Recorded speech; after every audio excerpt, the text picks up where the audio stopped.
क्या आपने कभी सोचा है मृत्यु के बाद हमारी आत्मा कहाँ जाती है? क्या होता है हमारे साथ जब ये सांसें थम जाती हैं? क्या ये जीवन अंत है या किसी और यात्रा की शुरुआत है? नमस्कार साथियों, आज हम आपको सुनाएंगे गरुड़ पुराण की वह रहस्यमयी कथा जो बताती है आत्मा के जन्म से लेकर मृत्यु और पुनर्जन्म तक का पूरा सफर।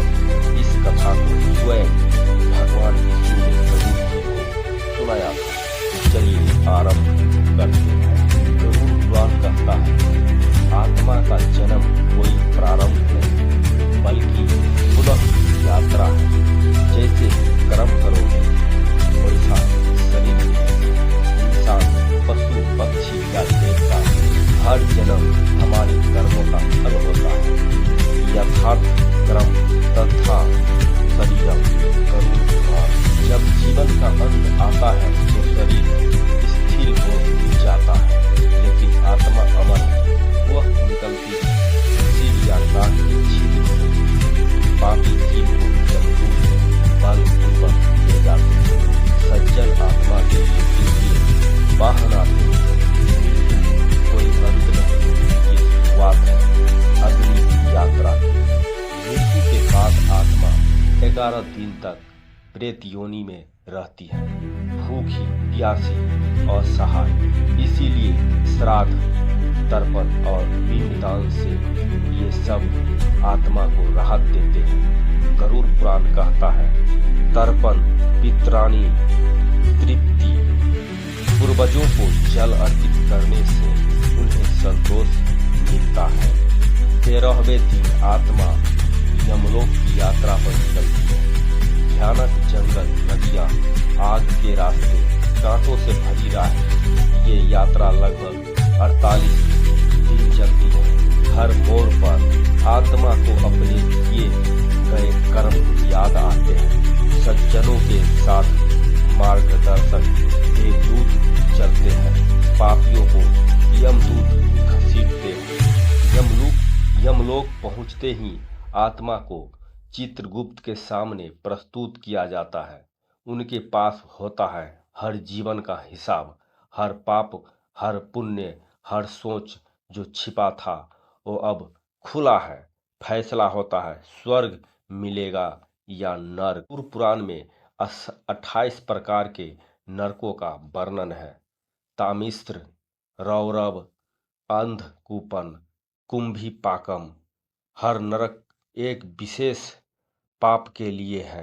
जो जैसे कर्म करता है वैसे ही सजा पाता है। न ही कर्म विनाश अस्ति, कोई भी कर्म व्यर्थ नहीं जाता है। जो पुण्य आत्मा होते हैं, जो दान, धर्म, सेवा और सच्चाई के मार्ग पर चलते हैं, उन्हें स्वर्ग मिलता है। स्वर्ग में सुंदर स्त्रियां, दिव्य भोजन, अप्सराएं और संगीत। लेकिन ये भी अस्थायी नहीं है। जब पुण्य समाप्त तो फिर धरती पर पुनर्जन्म वही लेता है जो कभी मुक्त नहीं हुआ। नया शरीर, नया नाम, नया जीवन।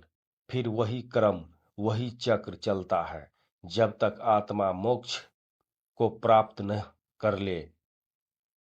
जो आत्मा भगवान की भक्ति में लीन हो जाती है, जो मोह माया और पाप से ऊपर उठ जाती है, वह मोक्ष प्राप्त करती है। न पूर्ण जन्म, न नरक, न स्वर्ग, बस प्रभु का परम धाम। संसार सागर से मुक्ति मोक्ष है। गरुड़ पुराण हमें डराने नहीं आया है बल्कि हमें सजग करने आया है। कैसे जिए, सत्य बोले, माता पिता की सेवा करे, भूखे को भोजन दे, गीता, भागवत कथा, नाम रामायण करे, अंतिम समय में नारायण नाम ले। अंत समय तक नारायण का नाम आता है, वही आत्मा सदा के लिए मुक्त हो जाती है। दोस्तों, गरुड़ पुराण का यह ज्ञान सबके लिए है। जीवन को समझने के लिए, मृत्यु को स्वीकार करने के लिए। अगर आपको यह कथा ज्ञानवर्धक लगी हो तो वीडियो को लाइक करें, हरिओम नारायण कमेंट करें और चैनल को सब्सक्राइब जरूर करें। ऐसे ही दिव्य ज्ञान के लिए जय श्री हरि, जय गरुड़ पुराण।